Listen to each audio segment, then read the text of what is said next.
prepared to answer questions. Sir, what happened to the TWG meeting? The TWG conducted a more more specific goals, defining clearer the actions to be taken by the member agencies, the subgroupings. Probably I'll leave it to the ICI spokes to expound on that further. Sir, yung pag-usapan sa TWG, yung mga updates with regards dun sa mga auctions ng mga sasakyan ng mag-asawang Vizcaya po? Yes, we, on the part of BOC, we mentioned our processes because there was an inquiry as to how we make sure that we maximize the value of the items, considering that obviously depreciation would occur, no? So we mentioned, based on existing policies of the BOC, we have that first auction. We establish the highest possible floor price.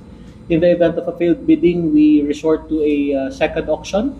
Of course, we adjust the floor price as we will be adjusting on December 5, no? And then if that would still result to a failed bidding, after the second failed bidding, we can resort to direct offers, meaning to say the BOC can entertain officers from interested parties as to the valuation for the item subject of the forfeiture. Sir, yung apat po yung scheduled nyo for when and magkano yung presyo?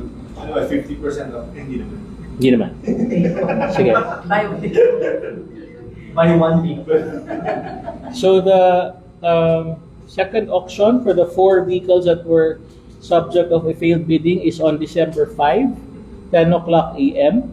There will be public viewing at the PUC grounds from December 2 to 3. That's also the period within which the bidders are supposed to submit their documentary requirements. Now, to your question as to the pricing, the Toyota Tundra will now have a new floor price of 3.4 million mahigit. No? For the Toyota Sequoia, its new floor price is around 4.6 million. For the Rolls-Royce, if you recall, this was in the 45 million range, is now at 36 million mahigit. 45? From 45 to 36. And finally, the Bentley Bentayga will now have a floor price of 13 million. 13.8 million. Sir, paano yung process na yung pag-compute ng pagbaba? Ano yun? Market price? Yes. The committee, to my understanding, considered a higher depreciation factor. So that's why we were able to adjust the floor price quite substantially. Sir, you said after the second auction, kapag somehow may natira pang mga sasakyan, magkakaroon ng direct offers. Yes. Can you elaborate this one? Paano ang magiging process nito? So, if an object has been subjected to auction twice and it has resulted to 2 failed biddings, the BOC is allowed under existing policy to accept direct offers, meaning to say that anybody who is interested to purchase that item can send an offer to the BOC, and then we will publish that. We will open it to anybody else who. It's still sort of a bidding, no? But we will determine based on that offer if there could be other better offers before we are finalizing that auction sale. Sir, how about yung anim pa na luxury cars na may possession paper ang mag-asawang Vizcaya? May any update na po ba ang BOC dito? I-auction na po ba siya o medyo may usapan na po regarding the 6 luxury cars po nila? Again, it's still under review by the legal division. We are yet to receive the resolution on the 6 pending. As a matter of process, there are still remedies available to the Vizcayas, no? Assuming that the legal division's decision is not favorable. There is still that remedy of appeal to the commissioner and perhaps depending on the valuation of the car, subject to appeal to the DOF secretary kasi meron tayong 10 million threshold eh. So anything above that, 10 million and above, is subject to the review of the DOF secretary.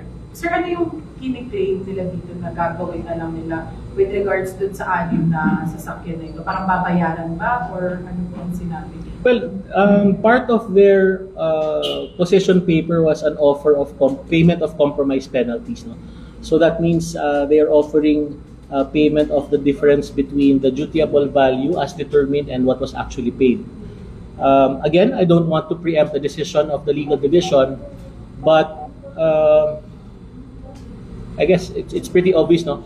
how to offer that payment, considering the freeze orders issued against them, it's sort of difficult to understand how that will materialize. But we will wait for the decision of the legal division. Sir, how about that's other reports? Because there po yung nasa possibly, if Correct. I'm not mistaken, did we find any irregularities to it? It's a 7 reports and possibly auction is I saw the initial report for the 17, no? Based on what I've seen so far, okay naman yung documentation, okay din yung duties paid, no? But we have to remember, the Bureau of Internal Revenue already issued a notice of distraint and levy. We were also in receipt of that notice, and it's commanding the BOC to turn over properties of the Discayas to the BIR, no? So, I think it will be coordinated with the BIR because they have to take custody over the 17 pang remaining. Sir, sorry, tanong Yes. ko lang dun sa sinabi niyo na direct offer. Kanino ba po i-offer siya directly? Meaning, anybody can really send their offers. No? That's why it's a direct offer. It is the only instance that the BOC can accept direct offers if we first offered it to the public and it resulted to 2 failed biddings. Now, similar to the Bugattis, it has already been subjected to 2 auctions which failed. That's why the BOC is now accepting direct offers for the Bugattis. Sir, so far, kung gusto yung parang consensus dun sa I remember last time, yung first auction, may mga lumapit sa inyo na kapag mas bumaba yung presyo, they are interested to purchase these cars. Ngayon ba, mas mataas ba yung hopes natin that these 4 cars will be sold on the second auction? Definitely.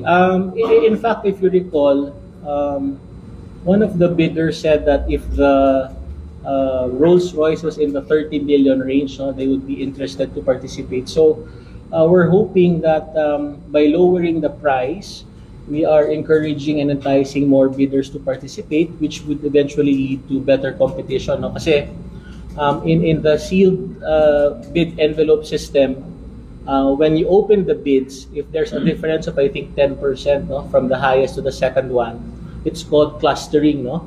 And then after that, there would be 3% increment increases.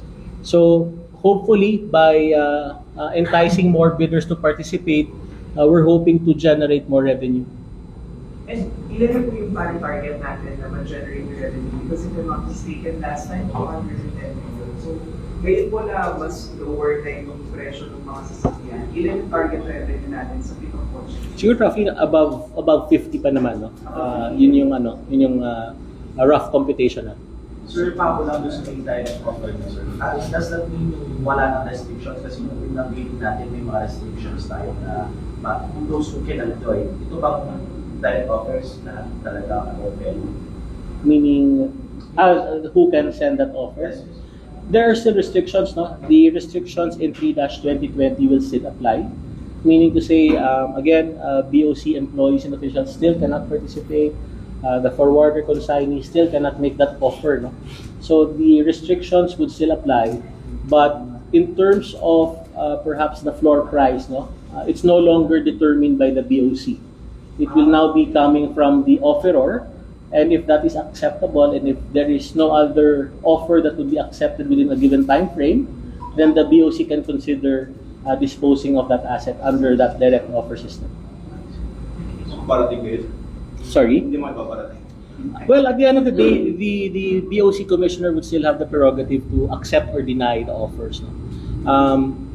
Remember that aside from the disposition based on sale, we can still resort to condemnation or sirain na lang talaga yung mga vehicles na yan. No?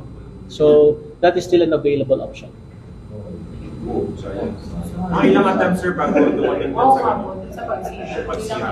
It's really an exercise of discretion on the part of the commissioner. No? In fact, we could have dispensed with the auction and went straight to the condemnation.